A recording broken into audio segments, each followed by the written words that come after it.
verse for all of us. Especially po if you are reading our Bibles. Ilang beses na po siguro ninyong nabasa ito, narinig sa mga pangangaral. Pero let's open yung pong ating pong pag-uusap sa salita o pag-aaral ng salita ng Panginoon. In the book of James chapter 5, verse 16. Nilagyan ko po ng letter B yan. Kapag ka po may ganyan, ang ibig sabihin, I am quoting yung last part of the verse. Yeah. Kasi po, yung pong buong verse, kinote ko po yung pinaka-last sentence po niya. Ang nakasulat po ay ganito, "The prayer of a righteous person is powerful and effective." This is the last portion, or last part of James chapter 5, verse 16. Kung sa Tagalog po, ang dala po ninyong Biblia, Santiago po yan. No po, para po makita po ninyo. Sa Tagalog po, pag binasa natin yan, ganito ang nakasulat. Malaki ang nagagawa ng maningas na panalangin ng taong matuwid. Ulitin ko po, sa Tagalog, malaki ang nagagawa ng maningas na panalangin ng taong matuwid. Ang talata pong ito ay nagpapahayag sa atin ng katotohanan na ang panalangin sa buhay ng isang Kristiyano ay napakahalaga at hindi po dapat mawala. Tanungin ko lang po kayo mga kapatid, lahat po ba dito talagang nananalangin tayo kada araw? Hindi natin nakakalimutan yung pong ating pong pakikipag-ugnayan sa Panginoon. Dapat po. Ano po? Alam po natin at sinasabi rin ng salita ng Panginoon na binabasa po natin ngayon na ang panalangin po talagang may nagagawa, may nangyayari kapag nananalangin ang isang Kristiyano. Ano po? Parati po nating naririnig yung mga salitang prayer changes things. Na pinaniniwalaan po ba ninyo yun? Naniniwala tayo doon? Na ang panalangin po, malaki ang nagagawa.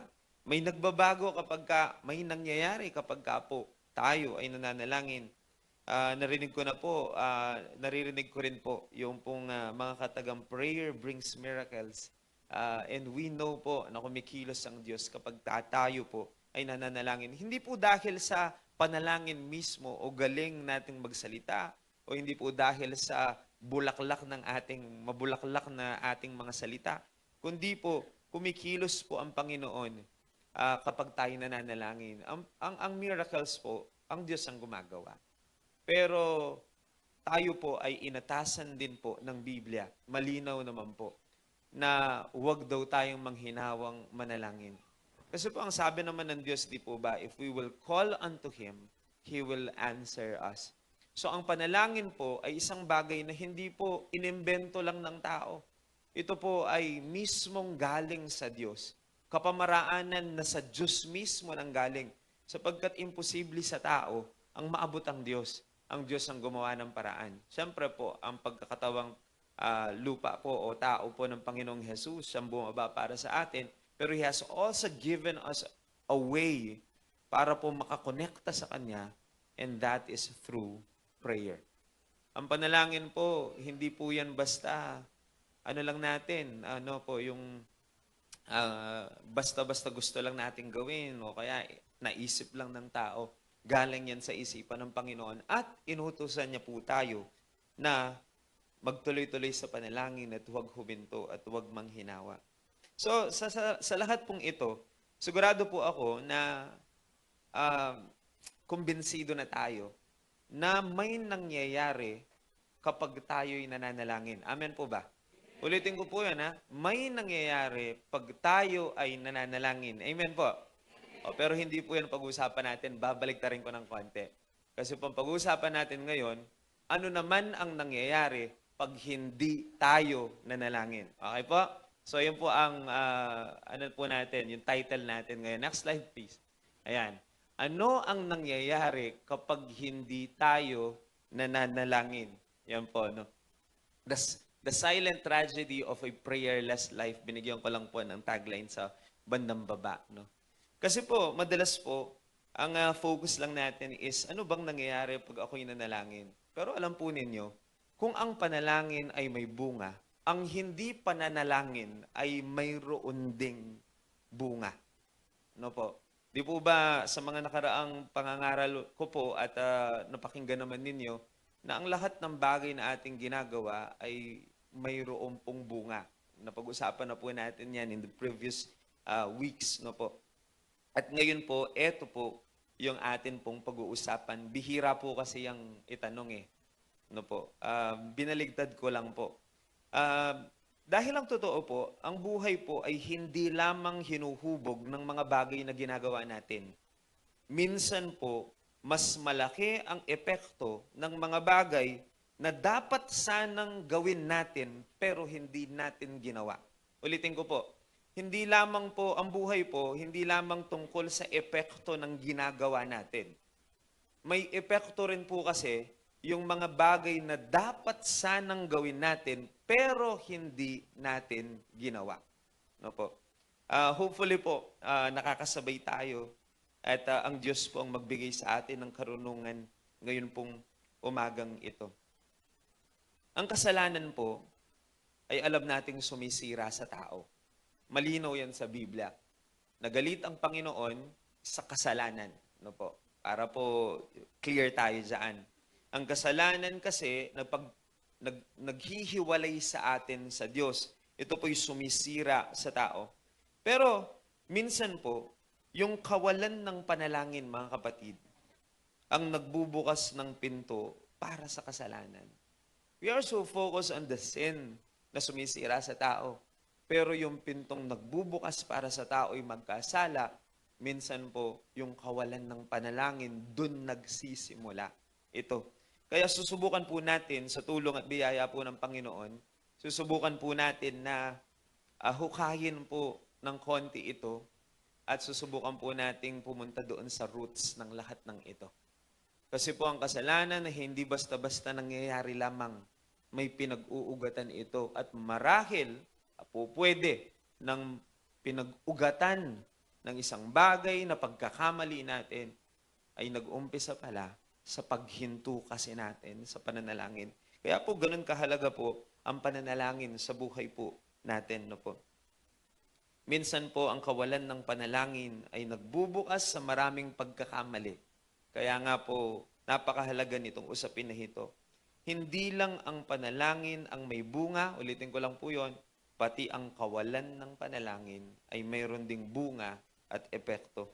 Hindi lang po yung maling desisyon ng nagpapahamak sa atin. Sometimes you are so focused on the wrong decisions na naging sanhi daw ng ating pong pagkapahamak. Tama naman po, marami pong mga sitwasyon na mahirap na dumating sa ating buhay na ang dahilan ay mga maling desisyon. Pero mga kapatid, minsan po, yung kakulangan ng panalangin ang dahilan kung bakit may maling mga desisyon tayo.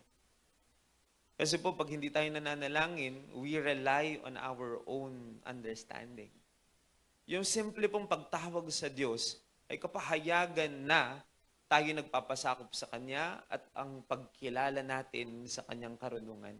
When we pray, siyempre po, hindi lang naman asking ang praying, paulit-ulit naman po namin sinasabi ito. Conversation yan sa Panginoon. At kung hindi tayo nakikipag-usap sa Panginoon, paano natin maralaman ang Kanyang kalooban? No po?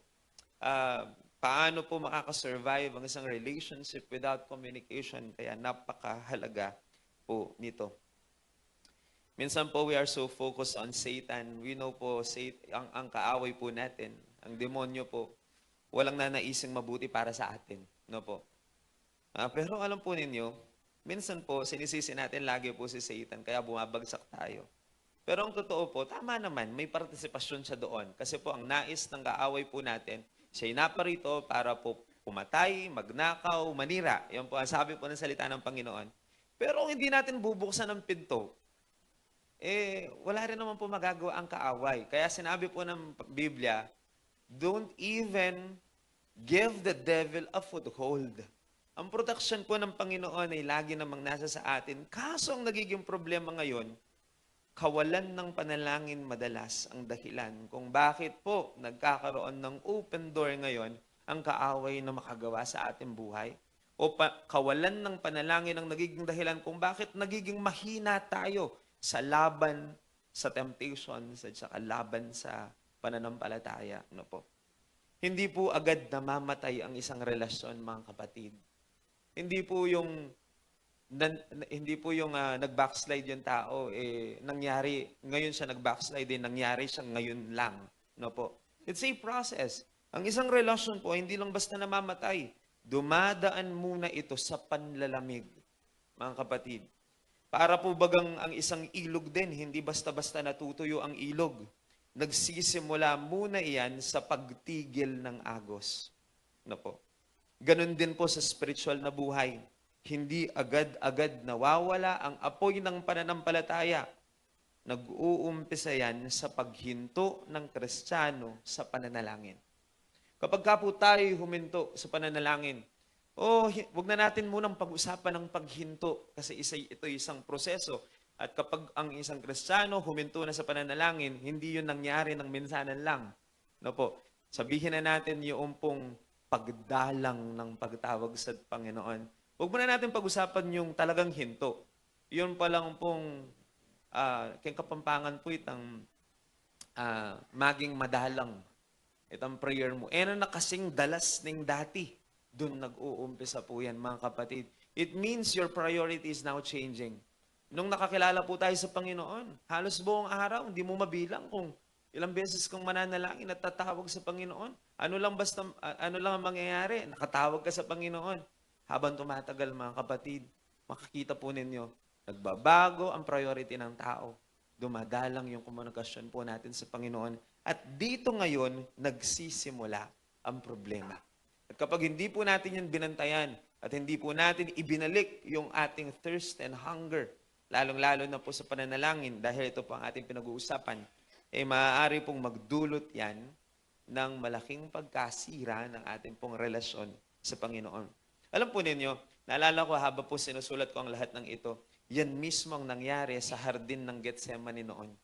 Remember po ng ang Panginoong Jesus bago siya dakpin upang ipako sa krus ng Kalbaryo, nanalangin muna siya in the Garden of Gethsemane. Kasama niya ang kanyang mga disipulo pero pumili siya ng iilan, inner circle para po sumama sa kanyang mas malapit. No po. And if you remember the story, sinabihan po ng Panginoon ng kanyang mga alagad, samahan ninyo akong manalangin. Tapos ang Panginoon po ay lumayo ng kakaunti para manalangin pong sarili. At nang siya po'y bumalik, yung mga inutusan niyang manalangin na kanyang mga alagad, nakita niyang natutulog. Remember that particular passage? At ang sabi ng Panginoon sa kanila, bakit kayo natutulog? Hindi man lamang ba kayo makapanalangin? Ang sabi po kasi ng Panginoon doon, nag-utusan sila na manalangin. Manalangin kayo upang huwag kayong mahulog sa tukso. Yan ang sabi po ng Panginoong Jesus. Can we move to the next slide? Luke chapter 22 verses 39 to 40. Dito po natin mababasa yon, yung kinukwento kong kwento. Ito po yung mga ilang oras lamang bago dakpin ng Panginoon. At bago dumaan din, ilang oras bago dumaan ang mga alagad sa matinding pagsubok ng kanilang pananampalataya. No po. Ganito po muna ang nangyari. Jesus went out as usual to the Mount of Olives, and his disciples followed him. Actually po, reading between the lines, bakit siya pumunta sa Mount of Olives, no po, which is also called the Gethsemane po, no? Bakit siya pumunta doon? To pray. But I want to highlight yung word na usual, as usual. Kita po ninyo, pag sinabing as usual, kagaya ng nakasanayan, kagaya ng laging ginagawa, kagaya ng nakagawian. Hindi ito first time ginawa ng Panginoon. Lagi niya itong ginagawa.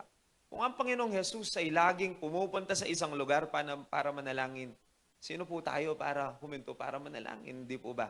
Ang Panginoong Jesus nga ang nagbibigay sa atin ng magandang example para po dito. But ang sabi po dito, his disciples followed him. And then verse 40, on reaching the place, he said to them, pray that you will not fall into temptation. Sa ibang translation po, pray that you will not enter into temptation. Yun po yung ibang translation po sa English. No? Napakaganda po ng talatang yan at marami tayong pwedeng matutuhan. Pero after pong binanggit ng Panginoon yan, umalis ulit siya. Kung babasahin po ninyo, hindi lang po minsan yan. No?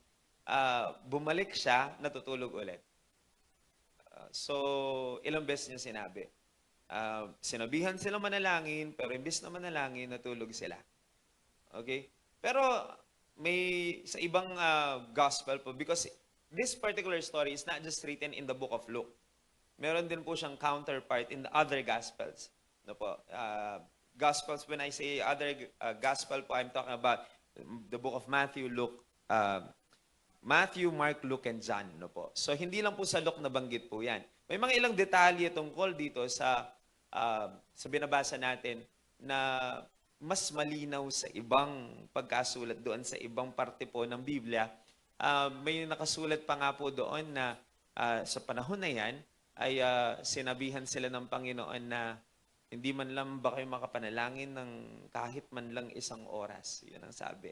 Tapos in other passages, parang 3 beses atang nagpabalik-balik ang Panginoon. Tapos doon niya sinabing, the spirit is willing but the flesh is weak. Dito rin po sa kwentong ito. No po? Baka alam po ng Panginoon ng kanilang puso ay nandun naman. Kaso po talaga pong may struggle lang talaga that time, no po, for them to pray dahil siguro sa oras, dahil gabi na, dahil sa pagod nila, etc. po, no? Pero ito po yung nangyari.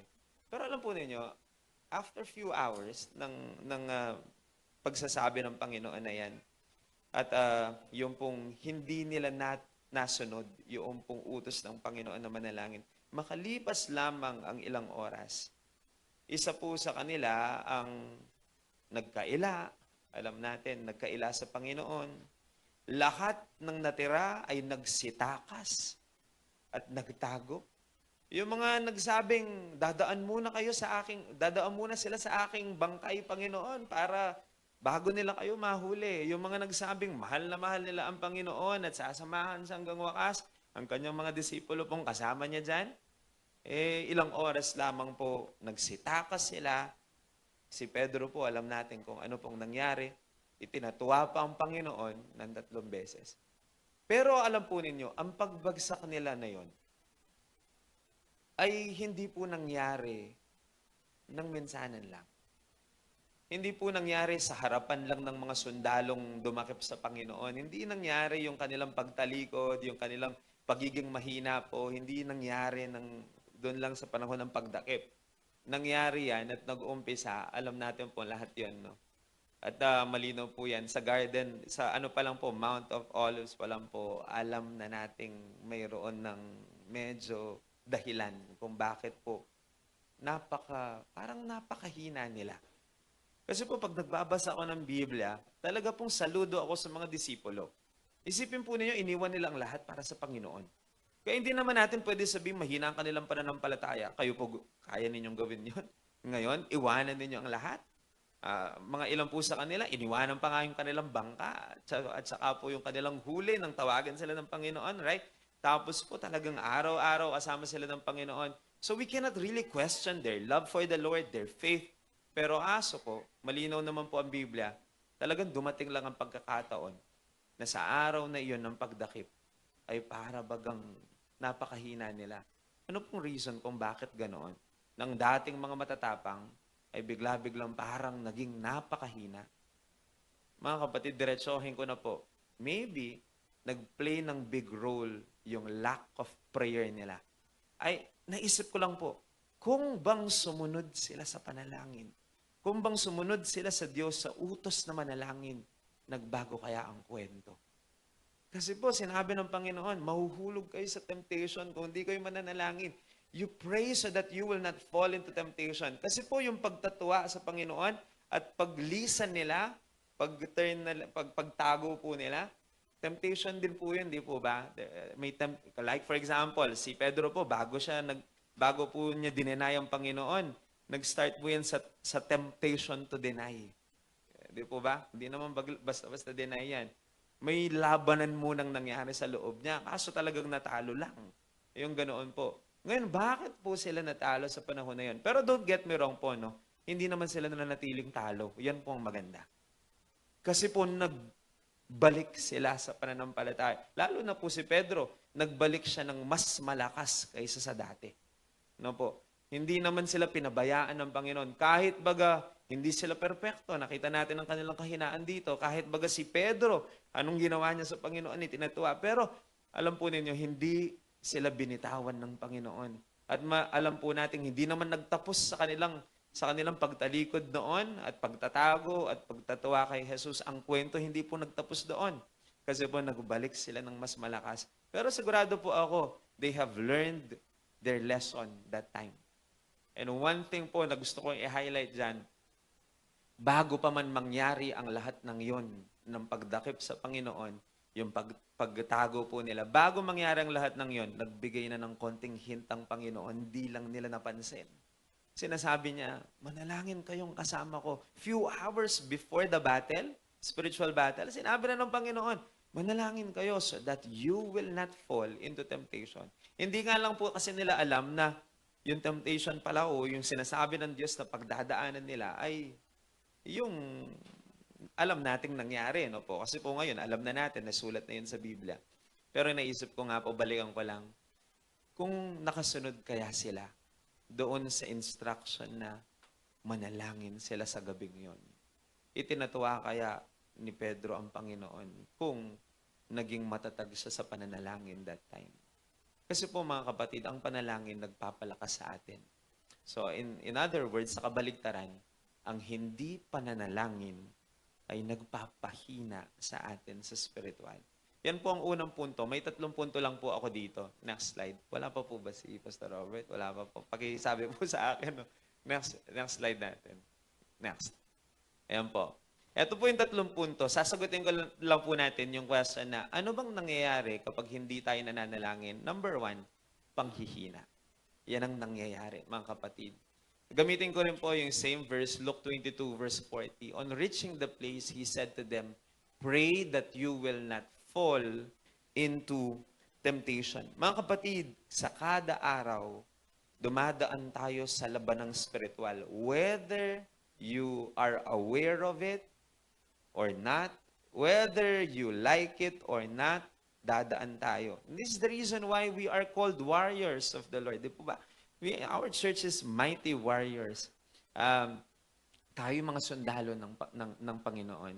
Ang sundalo po talagang normal na dumadaan sa laban. Dito po sa mundong ito, tayo po ay dadaan talaga araw-araw sa mga labanang spiritual. Pero ang maganda po, we are on God's side. That's the good part. No po? Lumalaban tayo pero nasa side tayo ng Panginoon. What do I mean? We are on the winning side. Kasi po alam naman natin, di matatalo ang Diyos sa kwentong ito. No po? Nakatakda na yan na mananalo po ang Diyos sa bandang huli. At ang maganda po ito, may labanan nga, pero alam na natin ang outcome. At ang maganda dito, nasa panig tayo ng Diyos. We are on the winning side. No po? Pero, hindi pa rin po lingid sa atin na talagang dadaan pa rin talaga tayo sa mga araw-araw na laban sa temptation, laban po sa pananatili na tapat at saka may kabanalan sa pamumuhay sa harapan po ng Panginoon. Battle po kasi yan, mga kapatid. At kaya po hindi po tayo pwedeng maging complacent lang at saka po parang pa-relax lang. Sa heaven po, doon tayo magre-relax. Pero haba pong may laban, hindi tayo pwedeng patulog-tulog lang, patamad-tamad. Kasi po may labanan na nangyayari po. No po? Nilalabanan po natin yung mga temptations, kasalanan, yung mga bagay po na nangyayari po pwedeng makapaghiwalay sa atin sa Panginoon. Pero gusto ko pong i-highlight lang, sinasabi ng Panginoong Jesus. Ang Panginoong Jesus ang nagsabi nito, so this is very true for all of us. No po? Sabi niya, yung prayer po, pray. Bakit tayo nananalangin? Isa po sa reason ay para hindi po tayo ma-fall into temptation. Pag binasa po natin yan, we can conclude now that many people, maraming tao, nahuhulog sa temptasyon at natatalo sa spiritual na laban. Isa sa dahilan. Hindi ko po sinasabing eto mismo, no po, pero isa sa dahilan at isa sa mga bagay na dapat tignan ay pananalangin mo. Kasi sabi po ng Panginoon, pray that you will not fall into temptation. So ibig sabihin, one reason why people or Christians fall into temptation is because they don't pray. Yan po yung malinaw po dyan, no? Sa binabasa po natin. Mga kapatid, may mga laban po kasi na ipapanalo na natin bago pa magsimula. Kasi po yung mga ibang laban, when we pray po, we are not pray na reactive lang. Alam po ninyo yung reactive, yung reaction mo na lang because something may nangyari. Nagpe-pray po tayo bago pa mangyari. May mga pagkakataon po na kailangan na tayo mag-pray bago pa mangyari. Mga kapatid, listen very carefully no po. I pray na bigyan tayo ng karunungan ng Panginoon. Temptation will come whether you like it or not. Darating talaga siya. No po. So alam mo siyang darating, wala pa man, magpe-pray ka na kasi you know na darating. Kaya kailangan magpakalakas tayo. Kasi po pag dumating yan, hindi ka ready, mahina ka, bagsak ka talaga. So ang pananalangin po ay hindi po nag-uumpisa pag nandyan na siya.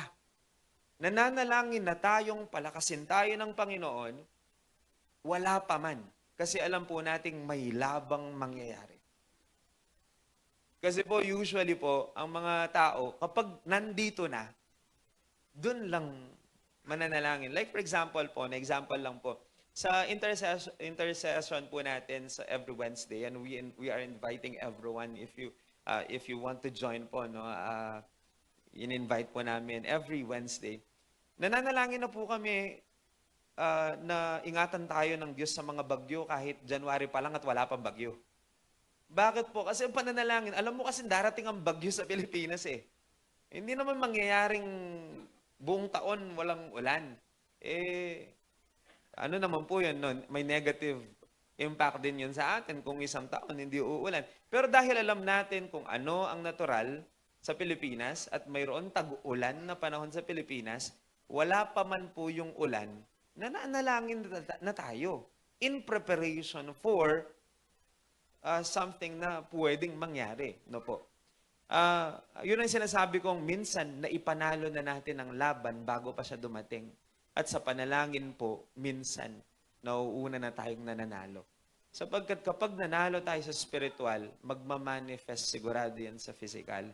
Bago kasi nangyayari sa physical, ang isang bagay, minsan may labanan munang spiritual. Lagi naman po yan, pag binasa po ninyo ang Bible, before something ay mag-manifest physically, usually may nangyari na spiritually. Kapag tayo po ay nahulog sa temptation, hindi po yung natalo ka, hindi po yung basta natalo ka lang ng ganun lang. Nauna ka nang natalo kasi sa spiritual eh. Nag-manifest na lang siya. Kaya nga po, ngayon po, sinasabi po ng salita ng Panginoon sa atin, there will be temptations. So that we will not fall into temptation, we need to pray. Hindi po natin kakayaning mag-isa yan, kaya kailangan po tayong tumawag sa Panginoon, mga kapatid. No po? Kailangan na tayong magtiwala po sa Panginoon. Gusto ko lang po sabihin that prayer is not an emergency exit. Prayer is or must be preventive grace. Ang prayer po ginawa ng Panginoon yan, preventive grace yan, grasya ng Panginoon sa atin. Hindi po ba opportunity sa atin, not just opportunity, but a privilege for us na makadulog kahit anong oras sa Panginoon. Grasya ng Panginoon yon. At kadalasan, preventive yon. Para hindi po tayo mapahamak, kailangan tayong manalangin. Minsan po iniisip natin, nananalangin tayo para sa Diyos. Pero ang totoo po, mas malaki nga ang pakinabang natin eh. Kapag ka po tayo nananalangin, para sa atin yun. No po? Inuutusan tayo ng Panginoong manalangin para sa atin. Kasi pag tayo nananalangin, lumalakas tayo. Kabaligtaran nito, pag hindi tayo nananalangin, nagiging mahina ang isang Kristiyano. Katulad ng nangyari sa mga disipulo po sa panahon na yon na atin pong binasa kanina. No po? Hindi po sila natalo dahil kulang sila sa pagmamahal kay Jesus. No one can question their love for the Lord. They really love the Lord na po. With all their hearts. I'm talking about yung mga disciples po. Hindi rin naman po sila nagkulang ng sincerity. I believe in their hearts. Sincere sila sa pagsunod sa Panginoon. Kasi po, they will not survive those 3 years, more or less 3 years na kasama ang Panginoon if they are not sincere, if they are not committed. So we cannot question that. Alam po ninyo, bakit sila nahulog sa temptation noon? Ay dahil po sa kakulangan ng pananalangin. Maraming Kristiyano, gusto namang lumaban eh. Lumaban sa kasalanan, gustong paglabanan ang temptasyon. pero ayaw namang lumuhod sa pananalangin at kulang naman sa pananalangin. Ano po ang aasahan natin, mga kapatid? Gusto nating maging matatag sa gitna ng tukso at pagsubok, pero hindi naman tayo naghahanda sa pamamagitan ng pananalangin natin bago dumating ang mga pagsubok at tukso. Alam po ninyo, mga kapatid, ang pinakamalaking tagumpay laban sa kasalanan ay hindi po nangyayari sa mismong oras lang ng tukso. Nangyayari ang pinakamalaking tagumpay kapag ka po tayo'y lumuluhod sa pananalangin. No po? Pangalawa po, ano pong nangyayari pag hindi tayo nananalangin? Next slide. Pangalawa, nagkakaroon ng pagkalito. No po? O kalituhan na tinatawag. John chapter 10, verse 27, sabi ng Bible, "My sheep hear my voice, and I know them, and they follow me." In other translation, "My sheep knows my voice." Alam po ng mga tupa ng Diyos, tayong mga anak ng Diyos, alam po natin dapat ang tinig ng atin pong pastol. Yan po ang nakasulat po dyan. Alam po ninyo, kapag hindi po tayo nananalangin, anong nagiging problema? Ano po ang nagiging epekto ng prayerlessness sa buhay ng isang Kristiyano?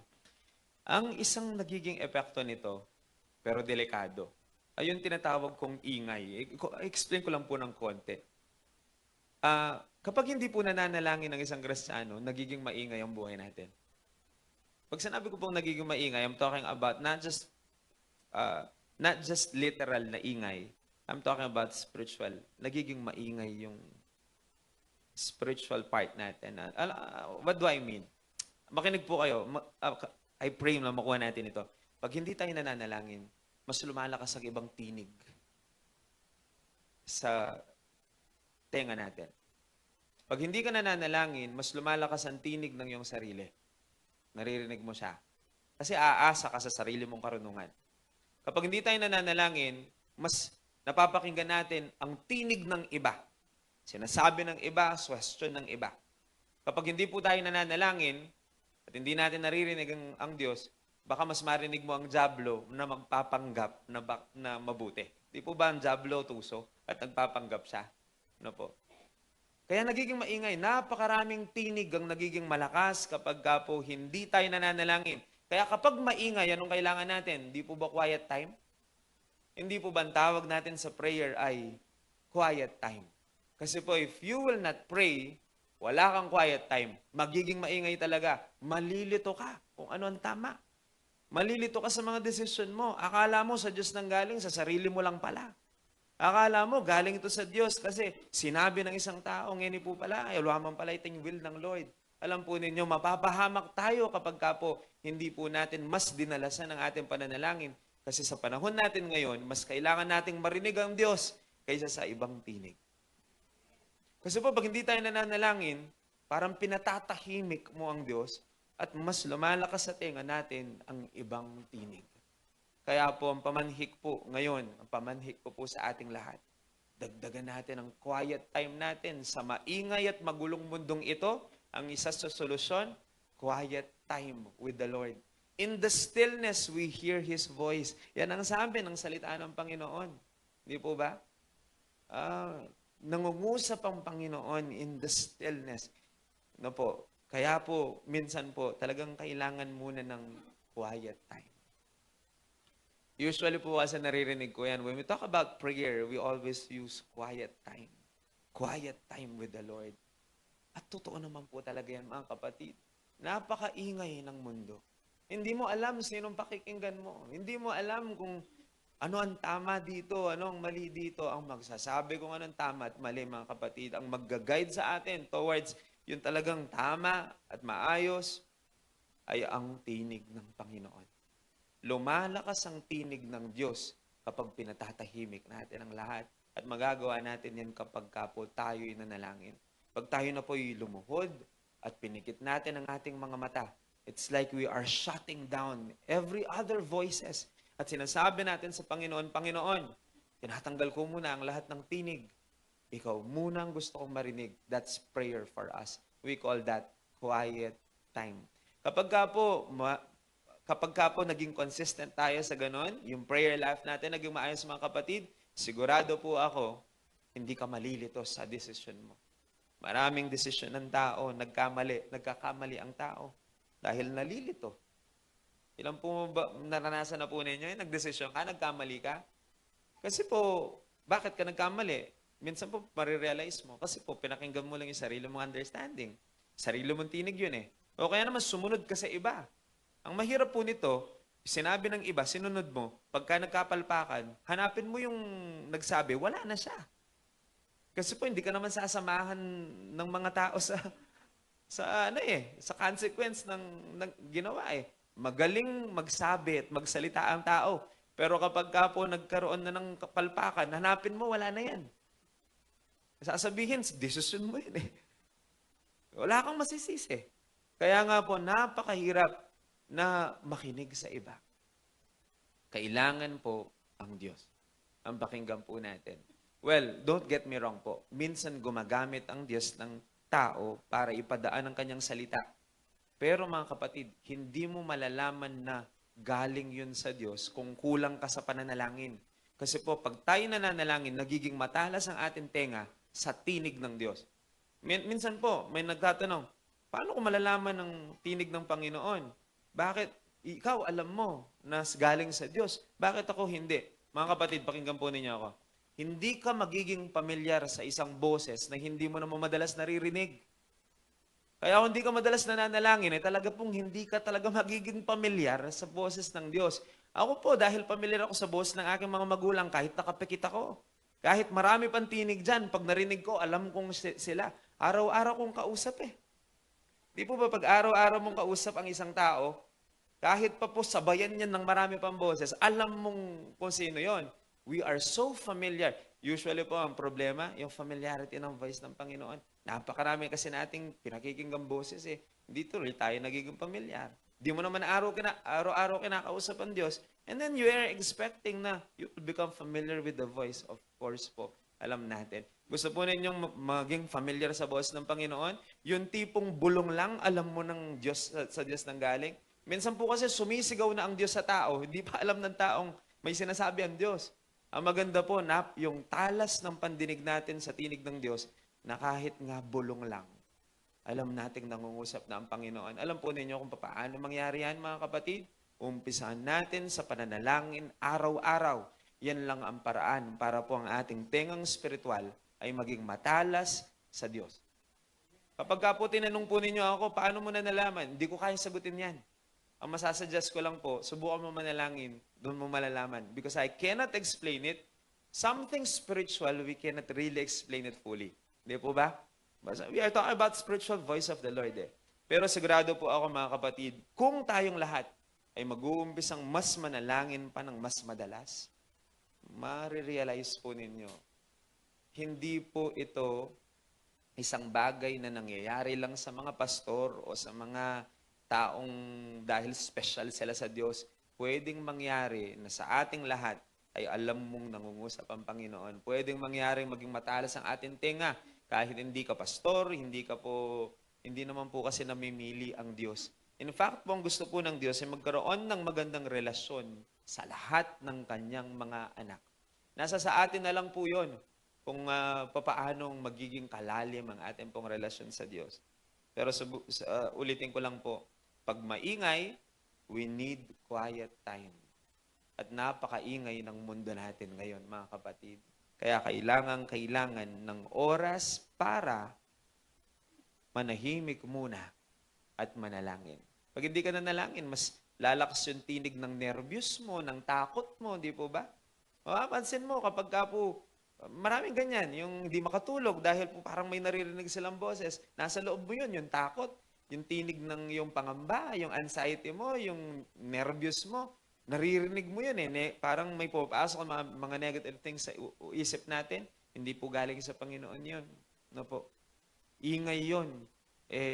Pwede natin pong paglabanan yun sa pamagitan ng pananalangin po natin. Quiet time. No po? With the Lord. Yan po. Kung di po tayo nananalangin, mabilis tayong magkamali sa desisyon sa buhay. Marami tayong tinig na narinig pag di tayo nananalangin. Madali pong magkamali. walang guidance kapag ka po hindi tayo nananalangin, mga kapatid. That's the second one. Last po, third, pag di tayo nananalangin, mayroong panlalamig na mangyayari. We're talking about yung pong panlalamig sa spiritual po nating kalagayan. Yung dating apoy, mawawala na po kapag ka po hindi tayo nananalangin. Psalm 63 verse 1. Basahin po natin yung Psalms, no? Gusto ko pong tignan natin yung puso ng sumulat dito. Ang sabi niya, "O God, you are my God. Earnestly I seek you. My soul thirsts for you." Meron po ba tayong ganitong puso sa Panginoon? Yung uhaw natin sa Kanya. Are we still excited every day na siyempre po, marami po sa atin, marami tayong ginagawa, no? Kahit po yung mga walang trabaho. Nanay po, hindi naman ibig sabihin walang trabaho, pero maraming walang trabahong literal na sa opisina, pero marami rin ginagawa. All of us po, may mga routines tayo sa buhay. Pero ako po, no, 9 hours ako sa school. Minsan po, 9 hours akong nagsasalita. Excluded na po yung lunch break doon. Binilang ko po kasi yung oras ng pasok ko, 9 hours sa school. Pagka po matatapos na yung araw, pagod na pagod ako, excited akong umuwi. Hindi lang po dahil sa pamilya, pero may excitement din sa puso ko na magkaroon ng quiet time. Kasi nga po, yung quiet time with the Lord, pahinga rin natin yun eh. Hindi po ba? Yung iba po kasi yung isip nila, yung pahinga, yung relax, mag-relax. Well, there's nothing wrong about that. Pero wala pong ibang pinaka magpaparelax sa tao kundi po pumasok sa presensya ng Diyos sa pananalangin. Bago po tayo humiga, yung pong mamasyal, upo po muna. Kasi po hindi lang po lakas ng physical na katawan ang nawawala sa atin kada araw. May mga bagay patungkol sa atin na hindi naman physical na napapagod din. O, tama po, pag natulog ka, marereplenish yung physical energy natin, no po? Pero, mga kapatid, minsan po, hindi lang naman tulog ang solusyon. Di po ba lagi ko naman sinasabi, di po ba naranasan na po ninyo? Kumpleto naman ng tulog, pero pagkagising mo, pagod pa rin. Kasi po, may mga hindi talaga kayang solusyonan ang tulog. Na Diyos lang ang pwedeng magbigay solusyon. Because sometimes, yung spirit din natin, nade-drain din tayo, mga kapatid. Kahit po kami mga pastor, pinag-usapan lagi namin ni Pastor Henny, hindi alam ng mga tao na kapag ka nag-preach, well, by the way po, mga pastor po na nakakaintindi, kasi po nag-uusap kami, Pastora. Pinag-usapan namin, every pastor knows this. Magpe-preach ka po ng mga siguro 30 to 1 hour para nagtrabaho ka ng buong araw. Parang may lumalabas, parang may lumabas sa'yo. Spiritually speaking. Yung pong katawan, hindi, pero may part sa loob na parang lumabas. Kailangan naming mag-replenish. And mga kapatid, hindi lang po sa amin nangyayari yan. Hindi lang po aware ang lahat. Pero kadalasan po, kung hindi po tayo bumabalik sa presensya ng Diyos, mauubusan ka talaga. And this is the reason why many people na-experience yung burnout. Alam po ninyo kung bakit? Lumalayo kasi tayo sa apoy eh. Kapag hiniwalay talaga natin ang ating sarili, kahit pa yung pong uling gaano kabaga, pag hiniwalay mo talaga siya, unti-unti, hindi naman po kaagad-agad mawawala ang baga niyan eh.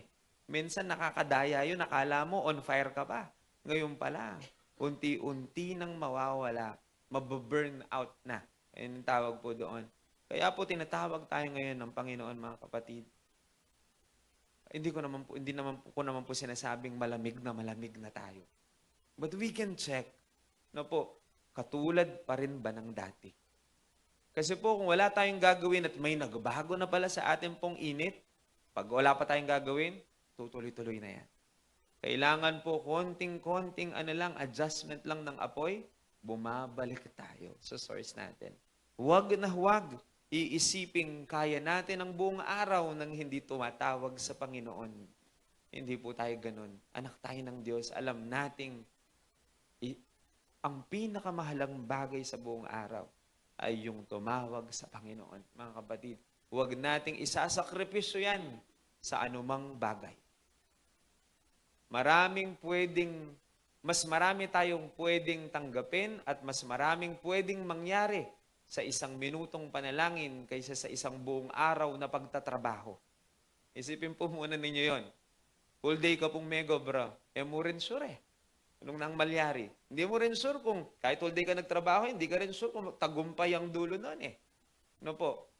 Pero, yung panalangin kahit konti lang, mas malaki ang nagagawa ng minutong panalangin kaysa sa isang buong araw na pagtatrabaho. Kasi po pag nanalangin tayo, umaasa tayo sa gawa ng Diyos. Kung hindi tayo mananalangin at magtatrabaho lang, umaasa tayo sa gawa natin. At mga kapatid, kailanman, hindi po pwedeng tumbasan yung kayang gawin ng Diyos sa magagawa natin. In fact, sabi ng Bible, wala tayong magagawa kung wala ang Diyos. Sinasabi natin yan, ipakita po natin yan, na talagang totoo yan kung tayo mananalangin araw-araw. Kasi po mga kapatid, kung hindi tayo mananalangin, alam po ninyo ang nangyayari, parang sinasabi mo sa Diyos, hindi mo siya kailangan sa araw na yun. Kapag tayo po'y nananalangin, natutuwa ang Diyos. Bakit po? Ito po'y patunay na umaasa tayo sa Kanya. Ako po, pagka ang anak ko maliit, tinitignan ko siya. Kasi po, minsan, pinipigilan ko yung sarili ko eh. Nakikita ko, gumagawa siya ng isang work, for example, sa school. Minsan, ewan ko po, naranasan na ninyo bilang magulang, gusto mo, ikaw na lang gumawa eh. Pero pinipigilan ko para matuto. Pero kapag ka po, nakita ko na medyo parang, ang anak ko pa naman po, yung panganay ko, napakaiksi ng pasensya. Pagka po hindi niya magawa, lukutan na yung papel o kaya po, ugsin yung gagawa na. Pero syempre po, she is still in the process. Pero may mga episodes na nandun lang po ako, tapos gumagawa siya. Titignan niya ako. Pag tumingin siya sa akin, alam ko na. At kapag sinabi niyang, kapag tinawag po niya ako at humingi siya ng tulong, masayang-masaya ako. Hindi ko po tinitignan yung istorbo sa akin. May kitana ka, dakal ko gagawang kanya. Bilang pengari po na, sometimes you are so busy. Pero kapag po ang anak ko ay humingi ng tulong, masaya ako. May galak sa aking puso. Kasi po, ipinapakita na parang believe siya sa'yo eh. Pero yung po kasing word na believe, yung naniniwala siyang matutulungan mo siya. At naniniwala siyang, pag tinignan mo po naman ng mata, hindi ka pwedeng pumalpak eh. Yung kapag humingi siya ng tulong, titignan mo yung mata ng anak mo, walang duda sa mata ng anak mong magagawa mo yun. Minsan may pinapagawa sila, imposible ko nang magawa eh. Si Shiloh po, nasira niya yung halimbawa, yung isang laruan niya. Daddy, bubiyane po ka. Daddy fix, tunggalya mo pong, one word lang eh. Daddy fix. May mga pagkakataong imposible na magawa ko kasi po talagang nasira na siya. Pero pag tinignan mo yung mata ng anak ko, bala mo madjekero ko, itang nagyo ko nga. Yung pong paniniwala niya, sa akin po, hindi ako pwedeng pumalpak. Ang gagawin ko na lang, bibili ko na lang siya ng bago kasi hindi ko na kayang gawin eh. Pero hindi, parang hindi ko po kayang biguin yung ganong pananampalataya. Nakuha po ninyo? Pag ang Diyos po tumatawag tayo sa Kanya, and we have yung full confidence that He can do it. Ako po tao lang, kaya mayroon ako hindi kaya. Pero ang Diyos kaya niya lahat. Isipin po ninyo mga kapatid, if the Lord will see us calling unto Him with full confidence, with full faith, sigurado po, sabi naman niya, tumawag ka sa akin, tutugon ako pag tumawag kayo. Full confidence na mo po dapat walang duda. Kaysa sa nahihirapan na tayo, nagkakapalpak-palpak na ang lahat. Tapos, hindi man tayo tumatawag sa Panginoon. Siguro po, kung maririnig lang natin ng Diyos, pamababiyasa yung anak ko ngayon, tayo na ako payaw. Siguro po, gusto ng Panginoon, sa pamismong may gusto na tumawag tayo sa Kanya. In fact po, yung pong verse natin sa Jeremiah, na call unto me, pong Lord, and I will answer you. Di po ninyo napansin yung pagkakasabi nun? Sa Diyos nang galing yun. Ang sabi po, kulang na lang sabihin ng Diyos na, alam niyo yung problema, hindi kayo tumatawag sa akin eh. Oh, tumawag kayo sa akin. Subukan niyo, tawag kayo. Tutugon ako. Galing sa Diyos yun eh. Hindi naman galing sa tao yun. Ang Diyos mismo nagsabi, parang hinihikayat pa tayong tumawag sa Kanya. It is the Lord, ang Diyos, ang may gusto na tumawag tayo, lumapit tayo, mapalapit tayo sa Kanya. Mga kapatid, hindi na po ako magpapaligay-ligay pa at hindi ko na pahahabain ito. Isa lang naman po ang sinasabi ng Panginoon sa atin. Hindi ko po alam ang prayer life ninyo. Kung paano po ka-healthy, hindi ko alam ang kondisyon ng inyo pong pananalangin sa Panginoon. Pero malinaw po, tinatawag tayo ng Diyos na mas pag-ibayuhin natin, painitin natin, dagdagan natin kung po pwede ang ating pakikipag-ugnayan sa Panginoon sapagkat kapag tayo nanalangin, ni isang segundo walang nasasayang. Marami tayong ginagawa, nasayang lang ang oras. Pero ang panalangin po, hindi kailanman masasayang sapagkat naririnig ng Diyos ang bawat salitang lumalabas sa ating bibig. At mga salitang hindi natin kayang bigkasin, na sinisigaw din ang ating puso habang tayo nananalangin, huwag po kayong mag-alala. Hindi lang po tinig ang pinakikinggan ng Panginoon, pati po yung sigaw ng puso mo. Because there are many things na hindi natin mabanggit, di po ba? At hindi natin alam sabihin sa ating bibig. Pero pag lumapit tayo sa Panginoon, titignan din niya ang ating puso. At ang lahat ng ating mga suliranin, sigurado po ako mga kapatid, magiging magaan sapagkat hindi hahayaan ng Panginoon na tayo lang ang bubuhat niyan. Kailangan lang talaga tayong tumawag sa Panginoon. So ano pong nangyayari kapag hindi tayo nananalangin? 3 pong bagay yung pinag-uusapan po natin dito. Panlalamig, pakibalik nga yung mga slides natin. Yan, para malinaw lang. Panghihina, next slide, pagkalito, panlalamig. At kung ayaw po nating mangyari yan, mga kapatid, o baka may sintomas na ng mga bagay na yan sa ating buhay, check na muna natin ang prayer, baka yan ang solusyon. Tanggalin ko po yung baka. Yan ang solusyon. Ugnayan natin sa Panginoon. Tayo pong lahat ay manalangin. Let's all pray. Thank you, Jesus. Thank you, Lord. Marami pong salamat, Panginoon, sa umaga pong ito. Salamat po sa presensya ninyo sa amin pong kalagitnaan. Salamat po sa pagbibigay ninyo sa amin ng karunungang maunawaan kung ano ang nais mo para sa amin ngayon pong umaga. Salamat po sa pagpapaalala ninyo sa amin ng kahalagahan ng pananalangin sa amin pong buhay. Kilala mo ang bawat isa sa amin, Panginoon. Alam ninyo ang buhay namin. Kasama ka namin araw-araw. Ikaw pong nakakaalam kung ano ang kondisyon ng aming pong prayer life, Lord.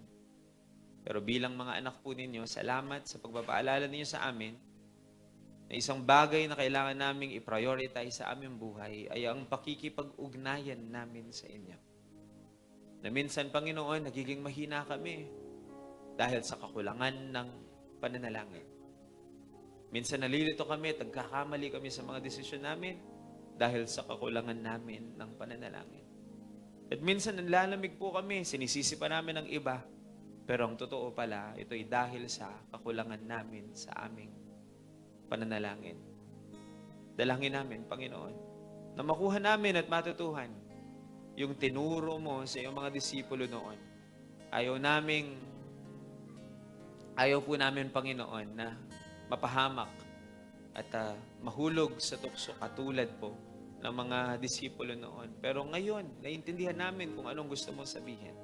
Ang sabi po ninyo, we should pray so that we will not fall into temptation. There are a lot of temptations, Lord, na kailangan namin paglabanan sa buhay na ito.